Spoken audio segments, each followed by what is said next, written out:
All right, it's Mark, and I just made sure I double checked that my microphone is working. Because last time, it's I guess the last 2 weeks, or the past 2 weeks that we had a show, uh, my microphone wasn't working because the button's kind of getting, I guess, old or something, and it's not. Every time I press it, it doesn't register for some reason. But anyway, so anyway, last week, let me zoom in here. Last week we did not have a show. I did forget, and I apologize for that. Just had a really busy week, and I don't know why it slipped my mind, but the next day I saw all these messages in my email and on Facebook and my website. So anyway, yeah, I feel kind of stupid about that. But anyhow, so sorry to hear that Ron Cole lost. Let me see here. So okay, so Ron lost a cat last week. That's too bad. Yeah, cats are awesome. We have 3 cats. One that we've taken care of because it was my mom's before she passed away.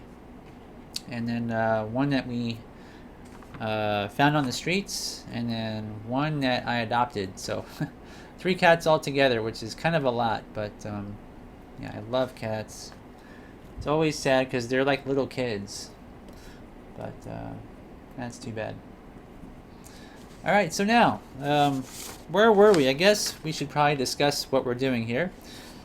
The last time we worked on this, I got kind of the shape roughed in a little bit better because it was looking really flat. I didn't have enough of this colored clay here, and so I made up a bunch more so we could really make the shapes look good here without having to worry about running out of clay.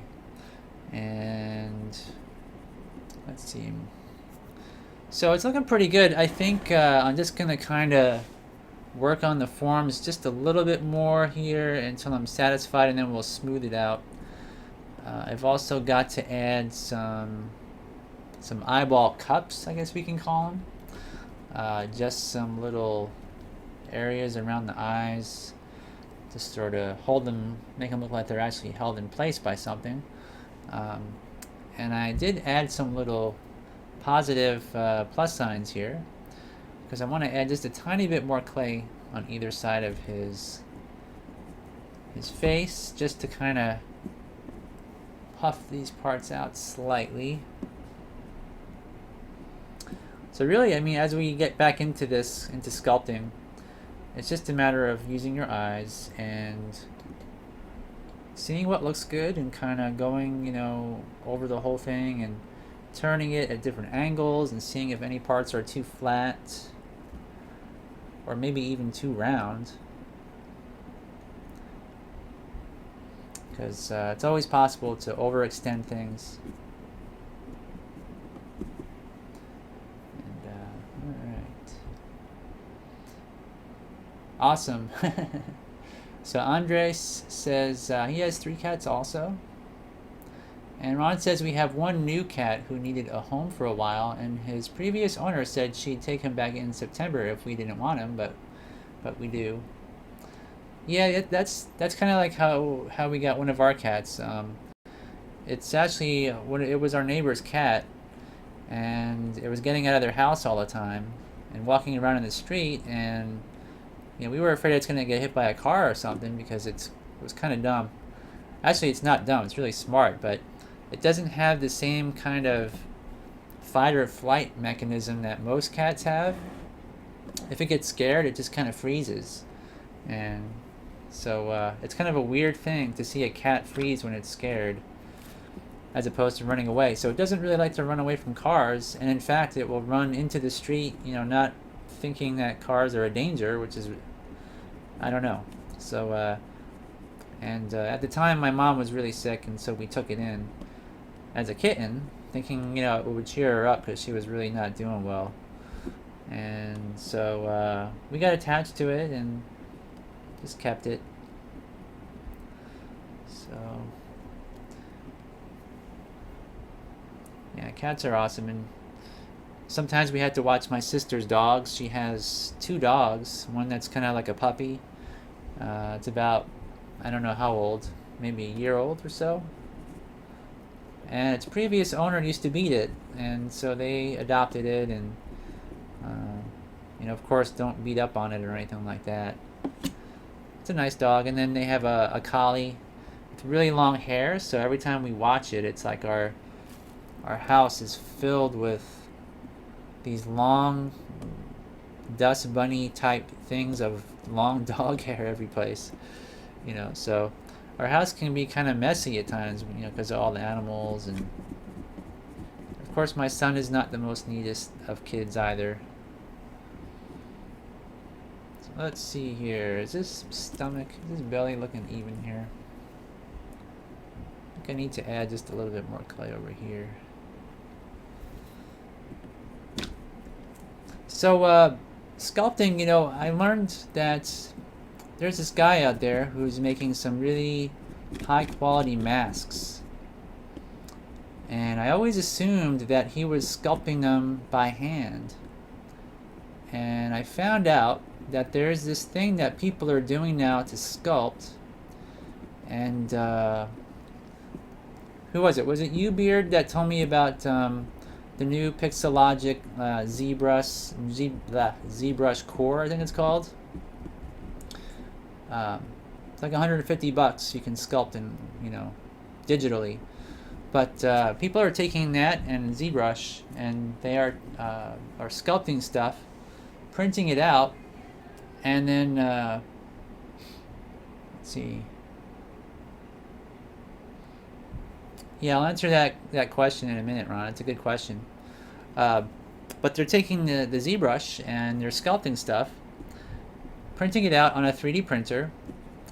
And in this case, the artist that was making he was making a Donald Trump mask and a Hillary Clinton mask and a Bernie Sanders mask, and also these like crying baby heads, which are really funny and kind of creepy too. So one of the he did like the CNN bit, where he showed how he's made his characters, his masks. And so he's actually sculpting them in ZBrush. And then Ron Cole was talking about this, using 3D printers as a mold, to make molds, right? Where you're sculpting something in ZBrush, like let's say I'm sculpting this frog, and then I would place this frog into a block, and then the block would be a negative form of all these shapes. And you print it out, and then you take silicone and you put it inside there, and what you get is a positive of what you sculpted. And I noticed that in his masks, all the 3D, all the little stair stepping from the 3D printer, all the little lines, he didn't smooth them out or anything. He didn't sand it or nothing. I mean, it's just directly as it is. And he would put silicone inside there and then paint it and make these masks. And they look great at a distance. But if you look really super close, you'll see those like little lines in the surface. But the silicone seemed to, the translucency seemed to hide that somewhat. And he's selling these masks for like $4,000 or something like that. A real lot of money. But yeah, it seems like a lot of other companies. There was I think Blizzard is also sculpting characters, like I guess it's 1/6 scale, 12-inch characters, using the same process where they would 3D print them, and from there they would. I don't know if they were making a mold, and then they would put toy wax or something in the mold, and then retool everything, kind of clean it up, and it looked really great, So I think the sculpting process is a lot faster in ZBrush because you're sculpting both sides of your character at the same time. So without having to, go like left side, right side, and make sure they're even and everything. It's all done instantly in ZBrush, which really helps. Alright, so we lost one of his eyeballs there. Stick it back on. So anyway, so Ron Cole had asked here, if I was animating this character, would I separate the head first if you wanted to tilt or turn in the animation. I'm not a clay animator, so I don't know such things.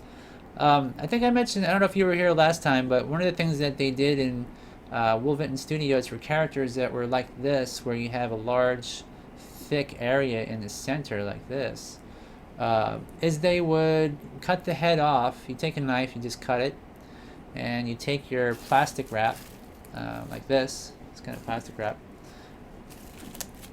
that I've wrapped our colored clay in, and you separate the two halves. And in doing so, what happens is you have an area where the whole head can slide, and then you just, over the surface here, you would just, as you animate it, you can clean this cut, this sort of line that separates the two parts with your tools.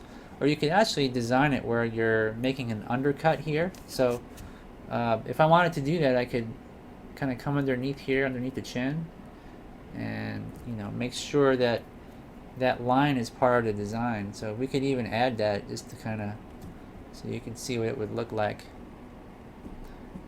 So this would be where we would cut it, but we can make that a design. Add that as part of the design so that it's functional and also looks nice. But yeah, that's how you would do it.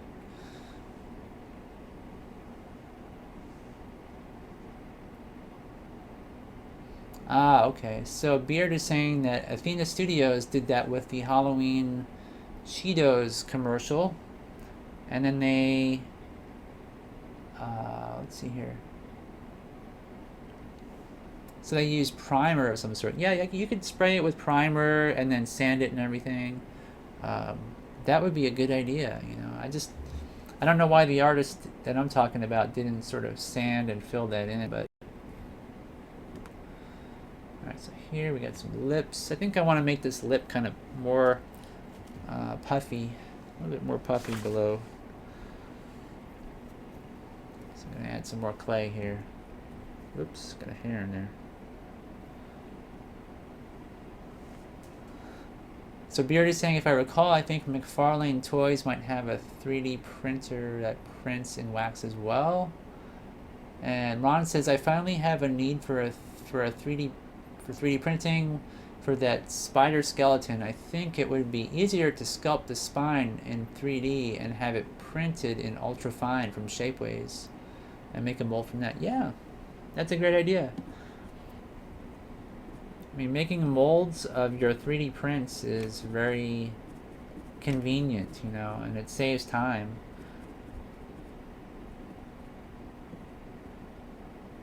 And they could even, you could probably, they have flexible printing materials. So if you were to 3D print, have them 3D print a mold in, what is that stuff? It's like, what is that filament called? Man, I can't remember. It's like, I think it's called Ninja Flex. I think it might be called Ninja Flex, but I don't know what Shapeways, if they call it by that name or not. But it's a flexible, material, and you could actually just have them print the mold itself if you wanted to. Might not be that good though. Some of the materials like that, I don't think you can get as fine as with some of their plastics and everything. Alright, so how are we looking here? Let's see. Normally when I sculpt stuff like this, I don't sculpt it with my head so far away from the sculpture. I like to get in close and get detailed and whatnot. Get all these details.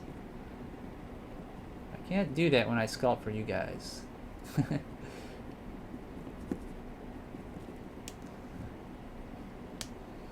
Ninja Flex. Yeah, yep, Beard, that's right, Ninja Flex.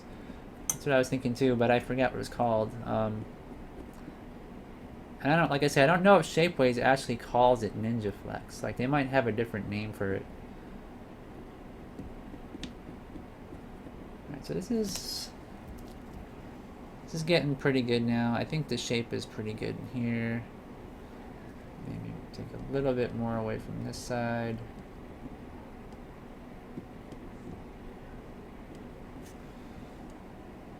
There we go. And maybe just kind of like add a little bit more shape to this part, to this part. So it looks like it's supposed to be that way.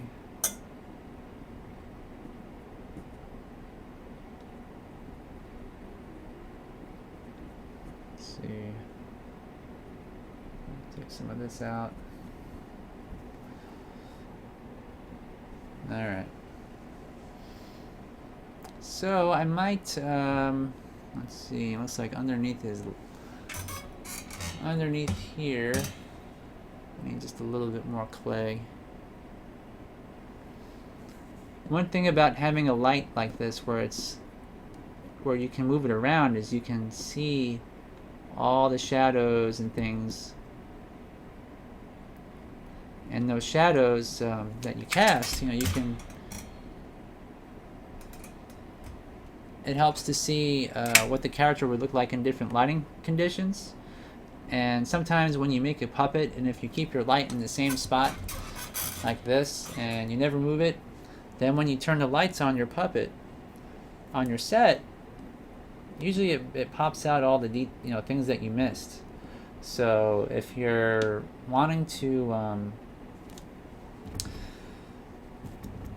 make sure things look good on your set, make sure you try to reproduce the angle of light that you'll have on the set on your puppet as you're sculpting. It's pretty helpful. Alright, this is looking pretty good. And I lost my paintbrush for smoothing. Where'd it go? I'll be right back. Over here.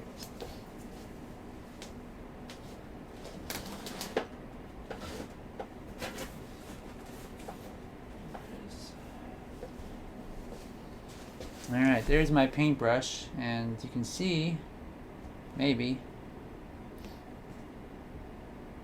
yeah, it fell behind something on my floor, and there's a dust bunny back there, so and I got all this dust on it, so I don't want to add that to my puppet, so I gotta clean that. Got some paper towels. So I'm just gonna clean it up. That is what you need to do all the time when you make a clay puppet, is make sure your tools are clean. Actually, about 10 minutes before I started sculpting here, I cleaned all my tools because I used them on some water-based clay, so I didn't want to get any of that other clay on here.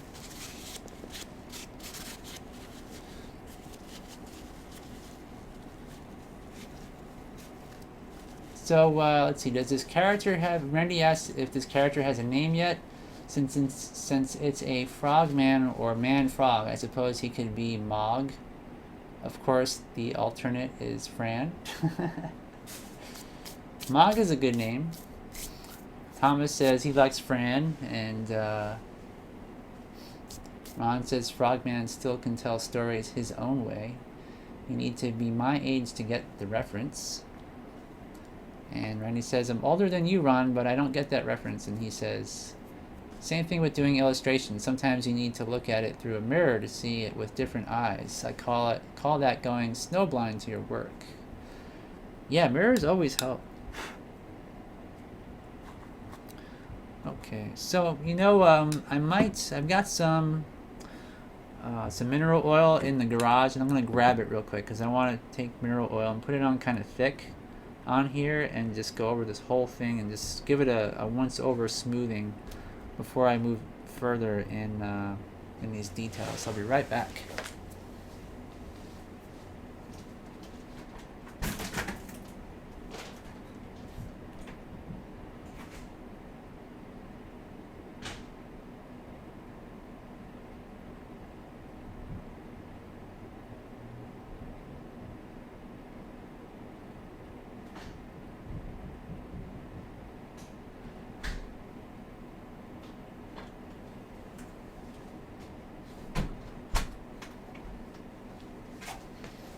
Okay, I'm back. So I keep my mineral oil inside of an old. When you buy blank CDs, you can get these. They're just upside down canisters, and when the oil drips off the edge, it goes down inside there, and you can see the oil inside. It just kind of catches it and keeps it nice and neat, because otherwise you'll find oil all over the place.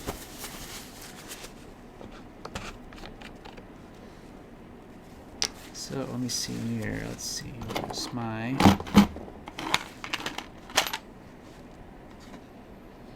Let's see. So I've got some of this plastic wrap, and I'm going to just pour just a little bit inside of here. Put this aside.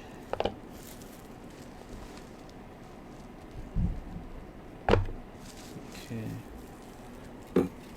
Got my mineral oil in here, and I'm going to use that to dip my finger into. I don't want a real lot, but enough to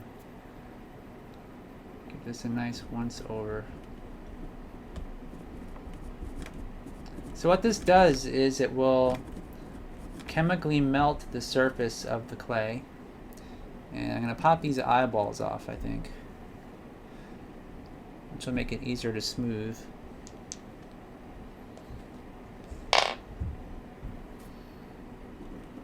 Go over all these parts.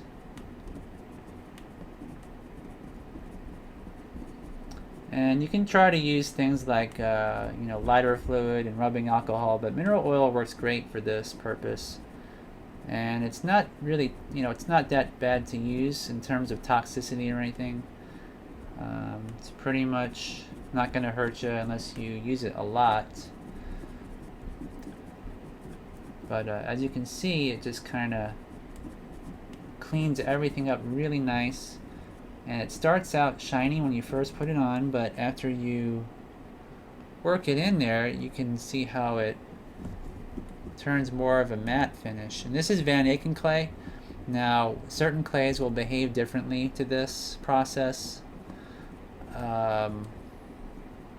I believe that like Don Carlson's puppet putty, you can use mineral oil to smooth it if you want to, and it'll probably be a bit more shiny than Van Aken. Van Aken tends to absorb it more or less.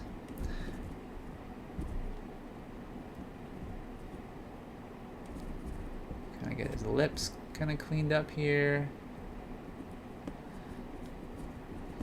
And as you smooth it, you'll notice that things might not look quite right, but that's that's okay.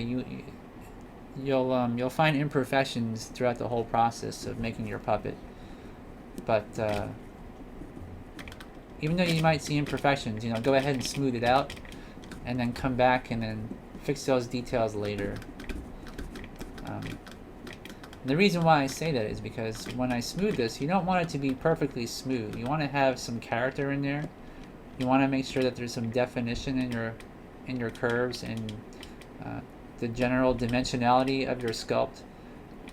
It's easy to just go in here with your fingers and make it like too mushy looking, too perfectly smooth. So it'll look that way at first before we go back in there with tools again. And I definitely want to work on these lips and stuff, and we got to add some teeth in there.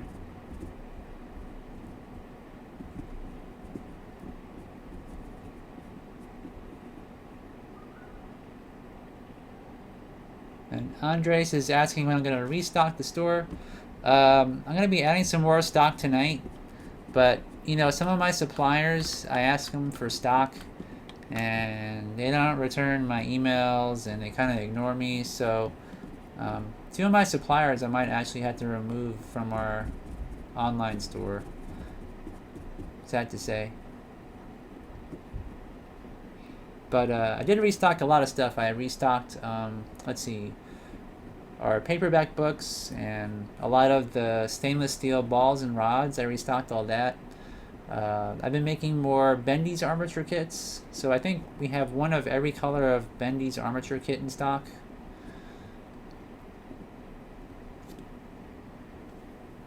So yeah, I've been, it's a constant thing. I'm always restocking. But people keep buying, so I guess that's a good thing. Alright, so you guys probably can't see what I'm doing, but I'm trying to get this arm smoothed out.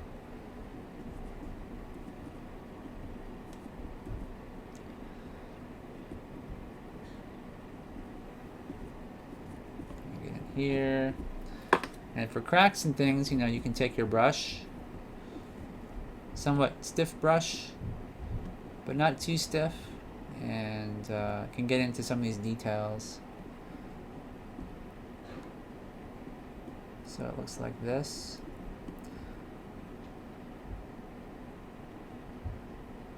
And I don't like these lips. I gotta reshape all that stuff. Move my light out of the way.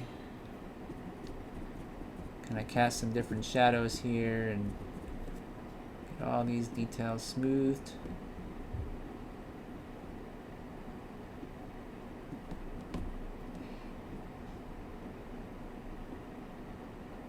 So a lot of these details, like I'm smoothing them over, and I'll re-add those later.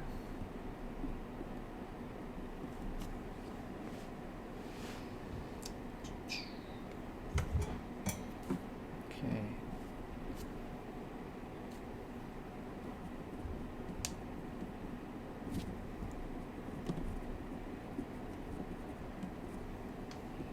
So this is kind of how I sculpt most of my characters.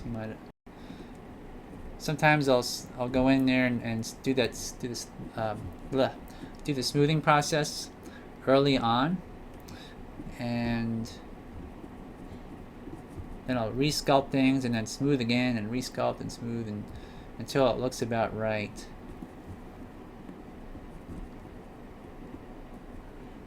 Make sure that the hands are the shape I want them.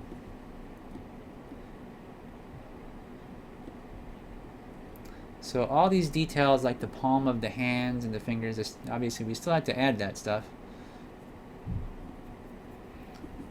But I generally do things like the details and fingers and toes and teeth and all that. That's like the last thing, one of the last things that we do. You want to pretty much make sure that the first color that you use to do the general character is fully smooth before you add or start sculpting on different colors, because you don't want to cross-contaminate your colors.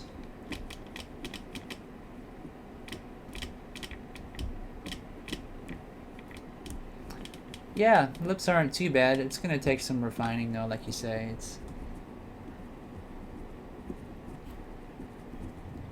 Can I get here on his legs?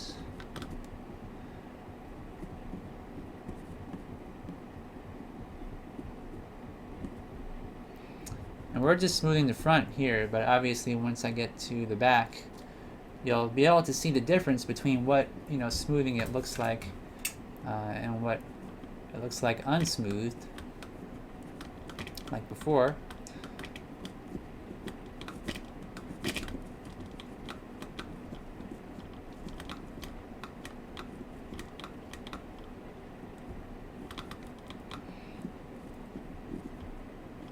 So you want to use your eyes, and you also want to use your sense of touch when you smooth clay. You want to feel how it, is there a crease there? Is it bumpy? Is it smooth? Is it too flat? Is it, curved the way you want it? So you're not just using your eyes when you smooth. And it's helpful to use, your sense of touch when you're like, for example, under his belly here, I can't really see it with my eyes, but I can feel where there's some little creases and things in there that would show up on camera. So I can kind of spend time on that just by moving my finger over those parts.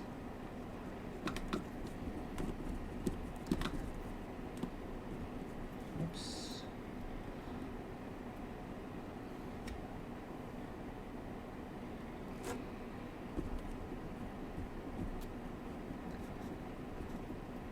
So the mineral oil, it both, it melts the clay a bit and makes it smooth in terms of,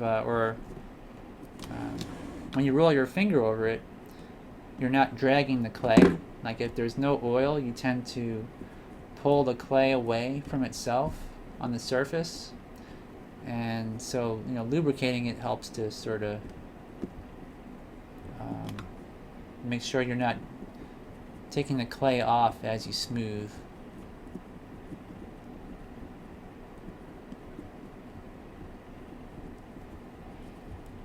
So like again, like under the feet, I'm using my thumb here and I can sort of feel where it's not smooth.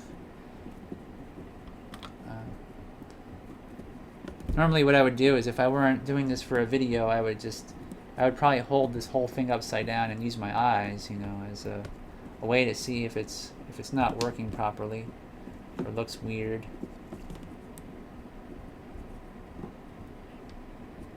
And you'll also notice that I'm not really touching like my base or anything else, because if you do, you can usually pick up dirt on your fingers. So you want to be conscious of where you're touching. Like if you're, for example, you got a scratch on your leg or something, and you scratch your knee, and you're wearing jeans, you might pick up that lint, the different colors on your jeans, and transfer that to your sculpture. So at this point, you want to be pretty careful. You can also feel if your clay is getting too soft, like if you're adding too much oil on the surface and it gets too soft. Usually you can just wait overnight and the oils will sort of absorb into your sculpture and firm up a little bit.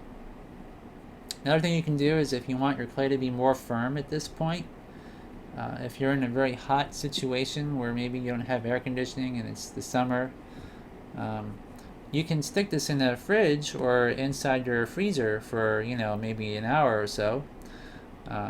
Depends on how thick your clay is, but if you do that, it will firm up and be easier to work with in certain situations where if it's too soft, it's kind of hard to work with it.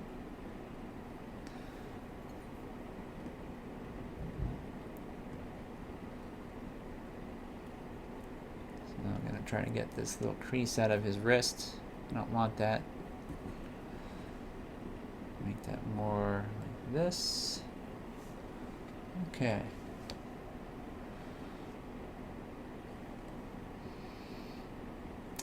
So Randy's asking, after you put mineral oil on the surface, does new clay still stick and merge with the old clay, or does the layer of oil affect it?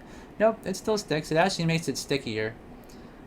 If you want to have clay stick to your armature or a surface, like a flat surface like this wood, or something shiny like plastic, if you first put oil on the surface, a very thin layer, just rub it on there with a paper towel, your clay will actually stick better to the surface because, like I said before, you're chemically melting it. And it's just like heating it up. If you can imagine, melted clay will stick to things better. It's the same principle, just through a chemical process. So now that I've kind of smoothed it up, we can either take our tools now and go over this and refine things, but like the lips.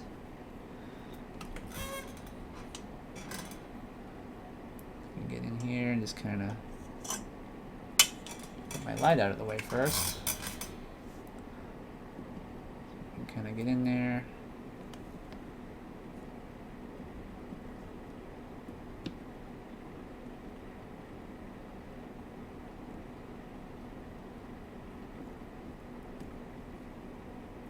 Shape it a little bit and smooth it.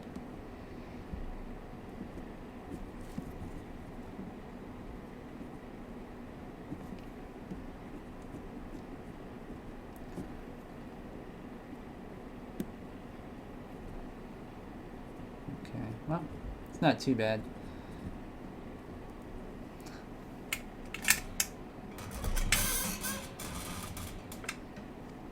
So now we're going to turn it around and And look at the back. And you can see the difference between a non-smoothed sculpture and smoothed, and you can see it's a pretty major difference. Pretty major difference. So that's why, you know, mineral oil just helps to speed up the process of smoothing so much. And you can't really get it that smooth with just your tools.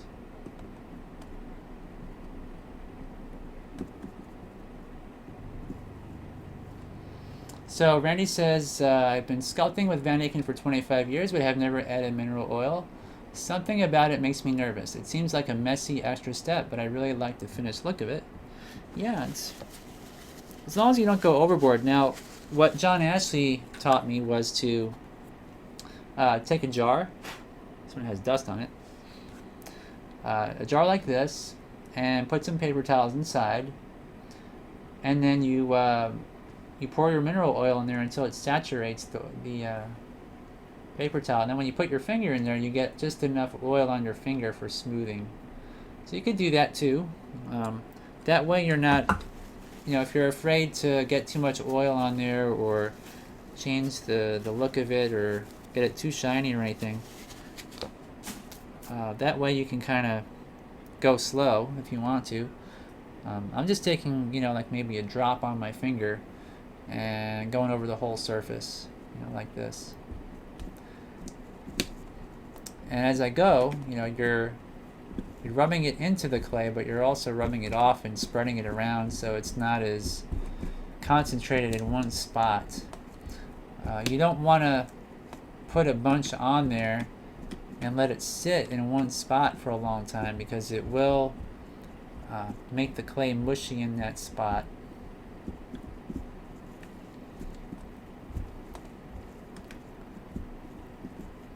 So here we go with the back part of the head.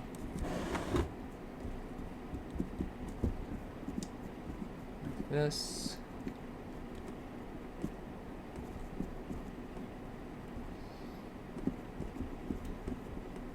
This is what they did at Will Vinton Studios. You know, this is how they would smooth their characters, and you know, so it's definitely a tried and true method. It's not like an experimental thing, and this is really how they did it. And it does take some getting used to. You know, it's when you first try it, like I think, you know, you gotta kind of get the feel for it, I guess you could say. Like you gotta kind of use your eyes and see how it's looking as you go, and how does it feel? Is it too soft or not? You know, then you want to add less oil if possible.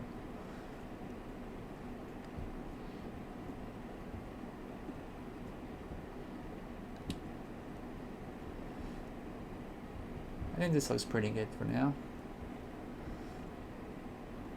So as you go, like you get it smooth, and then, like I say, if you want more detail in there, just go back in with your tool and, you know, add some more detail and smooth out what you want. If there's too much detail or it's too sharp.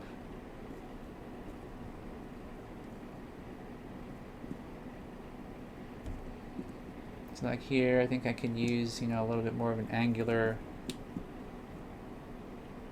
angled piece under the neck. Angled shape, I mean.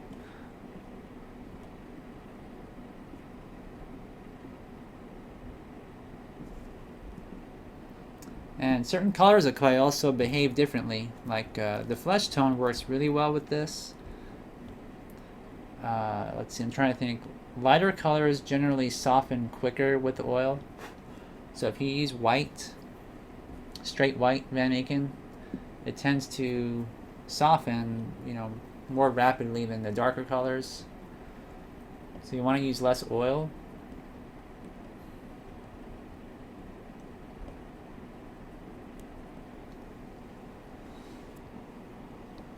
Let's see. And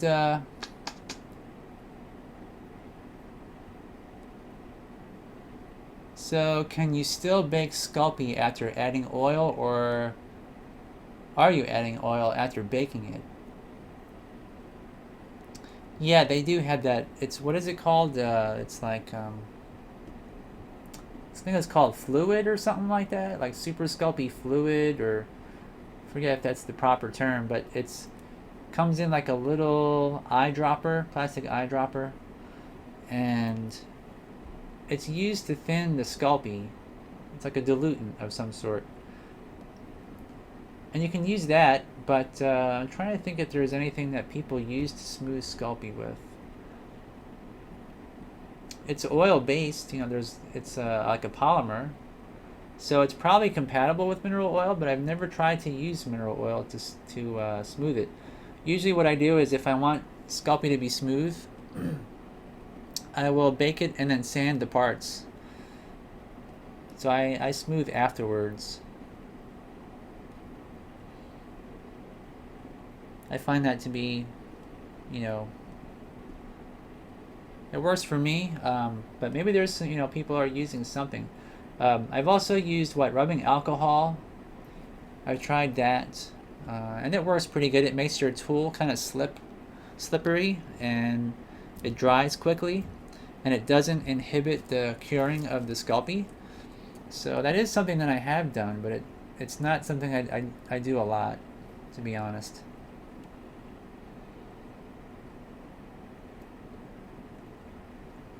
I prefer, sanding it afterwards, and trying to think what some other artists use. Let me see here.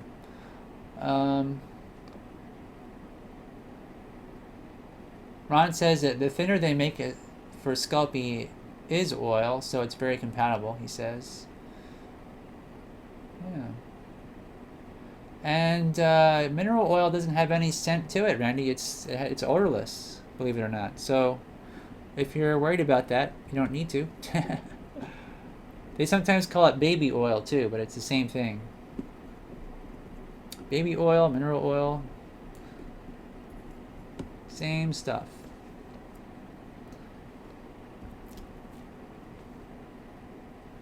So yeah, you just get it on there, and it does work pretty good.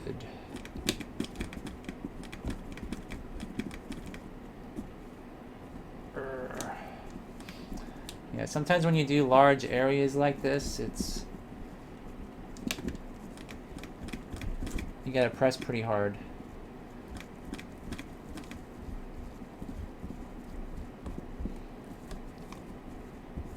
I probably could have used more of my tools to smooth this out before I added that oil, though. It's probably still too rough. Sculpt a little bit more on here before I smooth it again.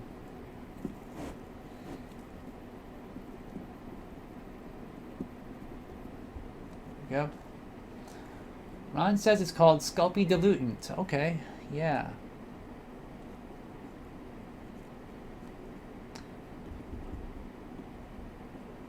I think you can only get that on the internet. I've never seen it in Michael's or Hobby Lobby, but we used to order some when I worked for Natoli Engineering. They used to get some from some online source, maybe directly from Sculpey, the company.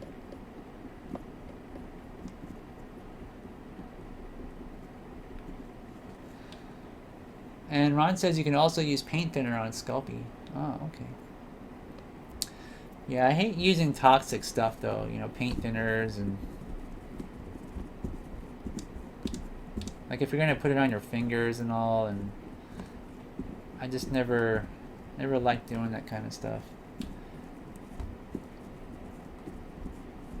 Even lighter fluid, Not sure if it's actually toxic to touch it with your fingers and use that to smooth clay with, but maybe it is safe. Maybe I'm just ignorant about it,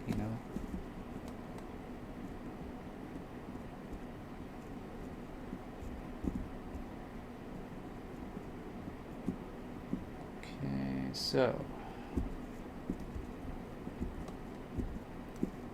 now we're getting pretty close. Get under his leg here.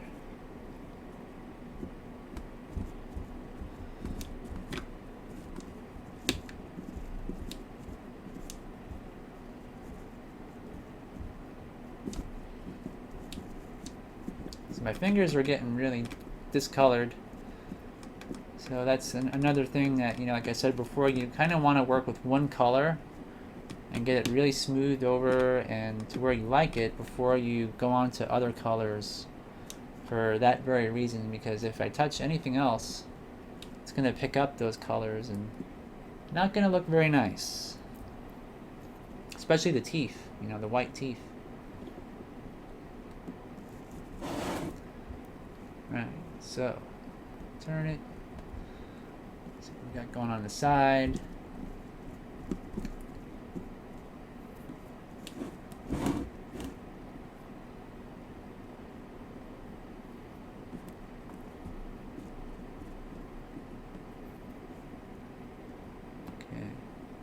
So he's kind of anatomical, but he's not fully realistic. You know, he's kind of in between, not really going for realism exactly, but I want him to look like he could be real and not so,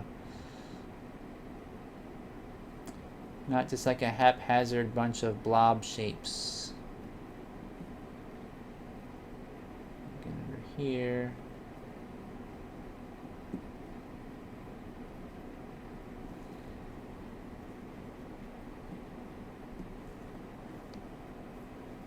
Okay.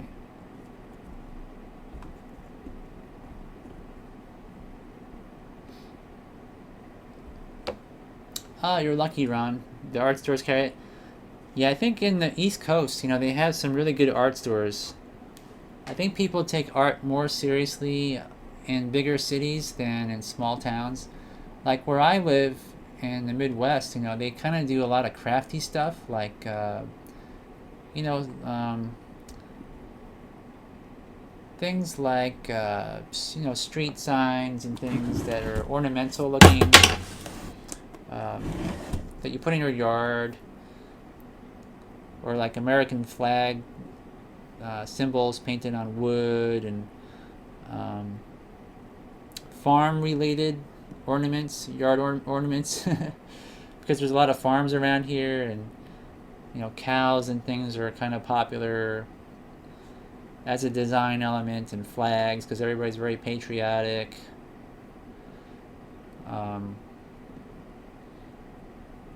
So where did I just drop that? Oh, calipers. Okay, so there it is. He's looking pretty smooth, I think now. It's getting pretty good. So a lot of these forms that I've gone over, we need to re-add in there. So like, for example, his nostrils. We can re-add those. And this shape here, I'll re-add this. Make it more crisp. Blend it. And then we can clean up the mouth a bit. Just a little. And after we add his teeth and everything, we might work on some sort of a expression that's an actual expression and not just kind of like a mindless facial expression.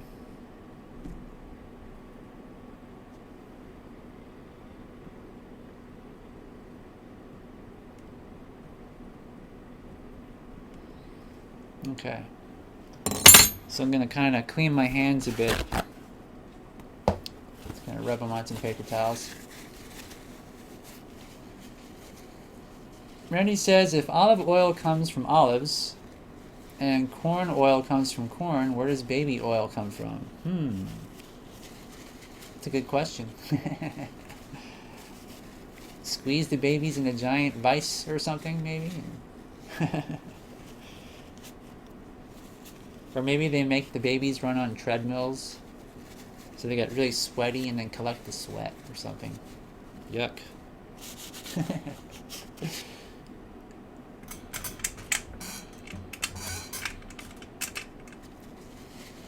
Okay.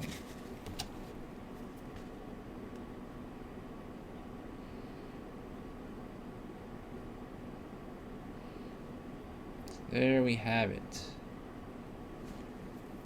So let's put his eyeballs back on there. But first, I think what I want to do is I notice there's a lot of residue from the clay on these eyes. I'm going to kind of clean it up a bit. And then I'm going to add some sockets for these eyes. I'm going to call them sockets. I don't really know what the proper term would be, but kind of stick some clay on the back and go about to the halfway point on the eyeball.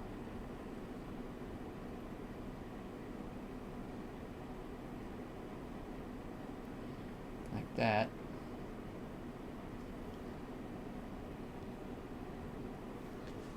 And stick it back in the wire.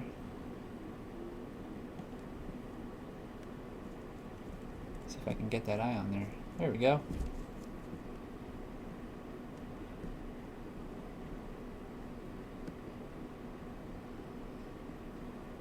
Looks about right.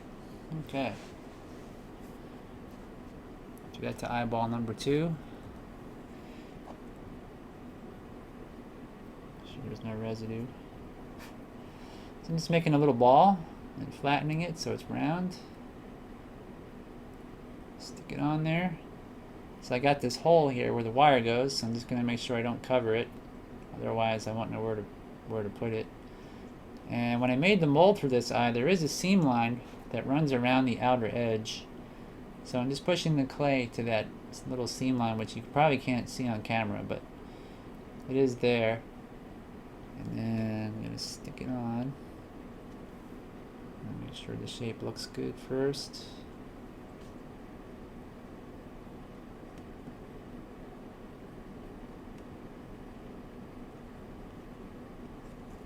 Alright.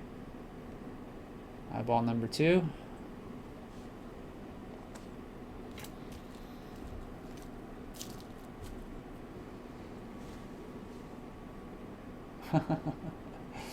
So Nick says he has like a joke film script that covers that exact topic of baby oil. That would be funny.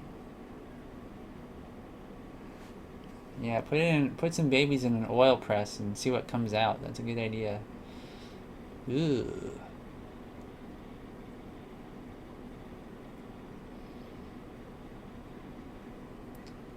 Alright, so it's the last eyeball. Stick it on the wire.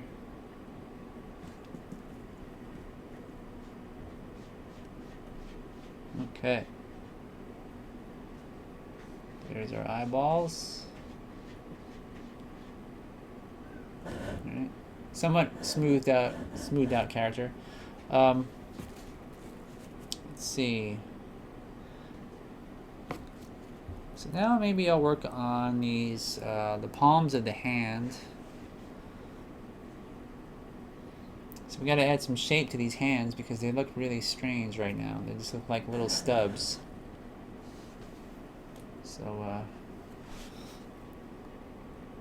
what I like to do is I like to take a piece of clay and then divide it in half so that the portions are about the same, and start to stick them in where they need to go.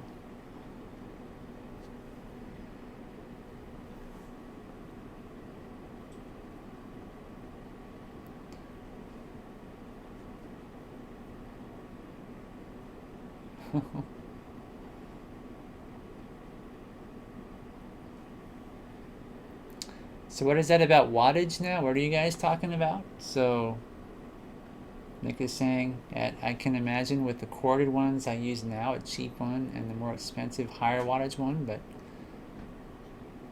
huh. Yeah, you guys lost me. I can't read a chat and sculpt at the same time. So I can see I need to kind of smoothen his arm here a little bit. Smooth out in here.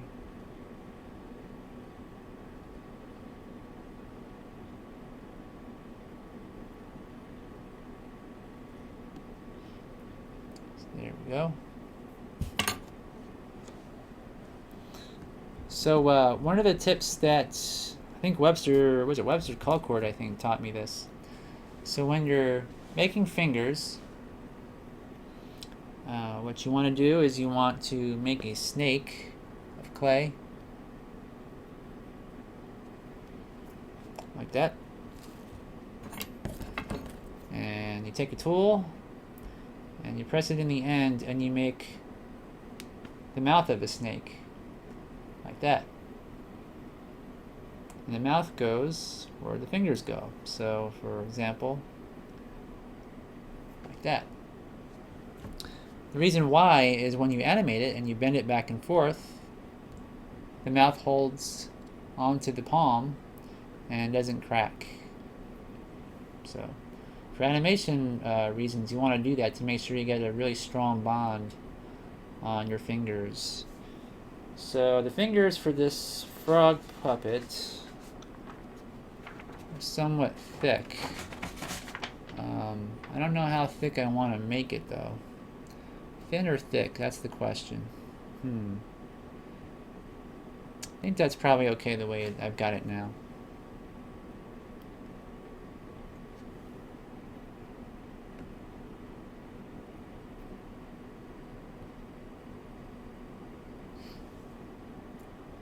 Oh, a baby blender, okay.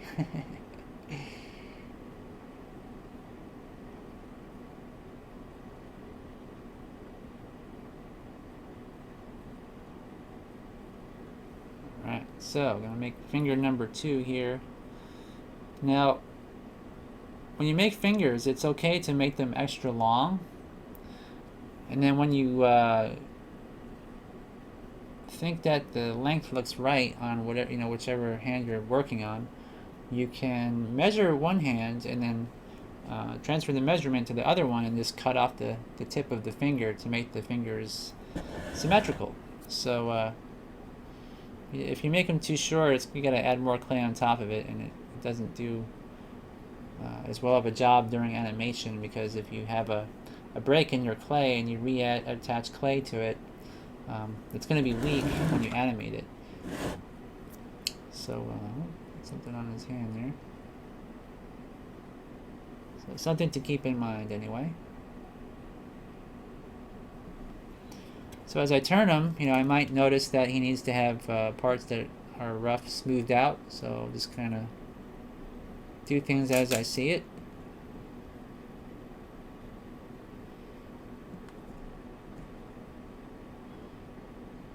Hair on the back of his eye there.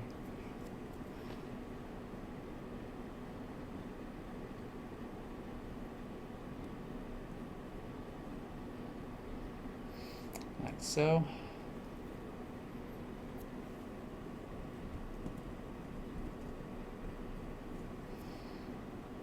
So let's see. I'll get this smoothed out.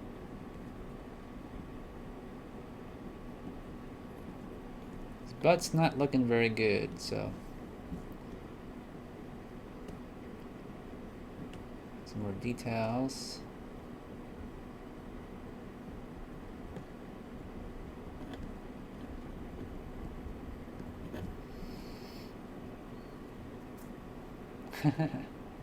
Yep, the old clay snake trick.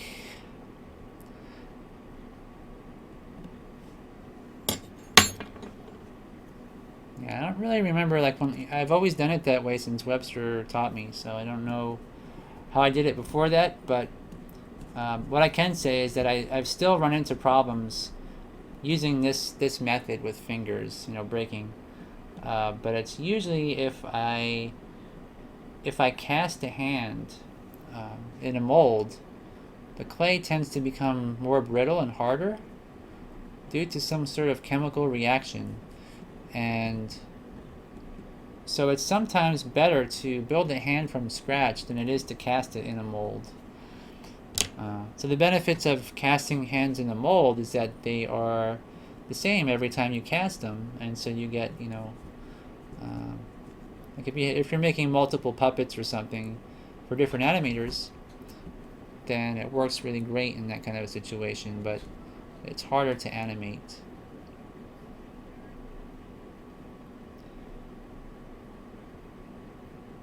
Okay.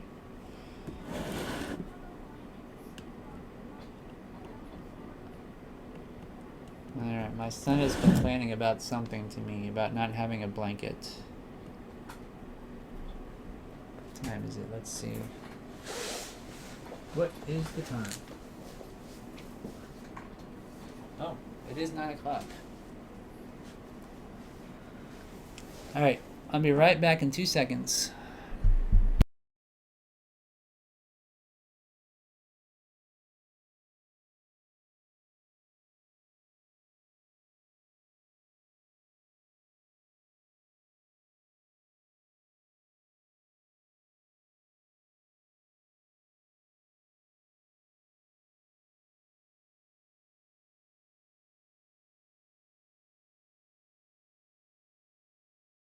Sorry about that. So I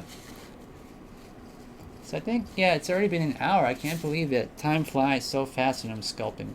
It's kind of crazy. So let me zoom in and show you guys how this looks maybe a little bit closer. Getting really close. Yes. So you can kind of see how it looks on camera up close. Now if you're going to animate this and you want to have a close-up, you want to make sure that you get in and smooth out as much of your tool lines as possible and fingerprints. But you don't want to overdo it, of course. You want to make sure that it looks like it's sculpted.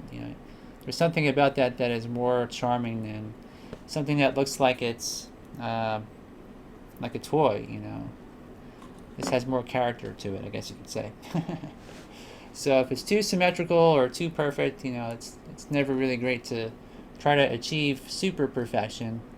But this is pretty nice, I think, a good balance. So next week, I guess what we will do is we will focus more on the fingers and the toes, and then we also need to work on adding the colors, because we have multiple colors that we're going to add to this character. His lips are going to be a darker color, for example, and his belly will be a slightly lighter shade. He's going to have some lighter colored freckles and maybe some dark portions in the nose and maybe under the eyes as well. So all kinds of stuff. So tune in next week, and I appreciate you guys stopping by for the hour. And good luck with your projects. See you guys all later.